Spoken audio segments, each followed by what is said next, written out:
छत्रपती संभाजीनगर जिल्हा परिषदेच्या अध्यक्षपदाचा पेच आता अधिकच गडद झालाय। भाजप आणि शिवसेनेमध्ये सत्तेसाठी रस्सीखेच सुरू असतानाच आता ठाकरे गटानं या शर्यतीमध्ये उडी घेत मोठा राजकीय बॉम्ब टाकलाय। यामुळे महायुतीच्या गोटात खळबळ उडाली आहे। अंबादास दानवे यांनी स्वप्न पाहू नयेत असा टोला भाजपानं लगावलाय। मात्र जिल्हा परिषदेवर भगवा कुणाचा फडकणार याकडे त्यामुळे सर्वांचं लक्ष लागलंय।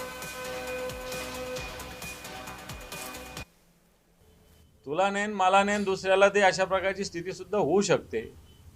आपण शिवसेनेची जी संख्या आहे ही अतिशय निर्णायक आहे। बाकीचे भाजप आणि शिंदे गट सोडून उरलेली संख्या तेवढी निर्णायक ठरत नाही। पण शिवसेना या सगळ्यांना एकत्र करून आणि याच्यातल्या काही मंडळांना एकत्र करून शिवसेना सुद्धा सत्तेवर येऊ शकते। त्यात काय अवघड काम थोडी आहे।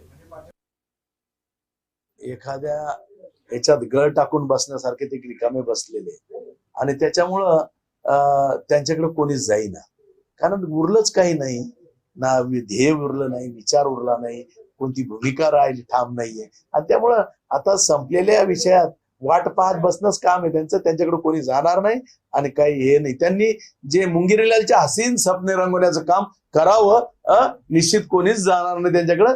आम्ही महायुती भरभक्कम आहे। निश्चितपणे जिकडेही जिल्हा परिषदचा अध्यक्ष होईल तो महायुतीचा असेल।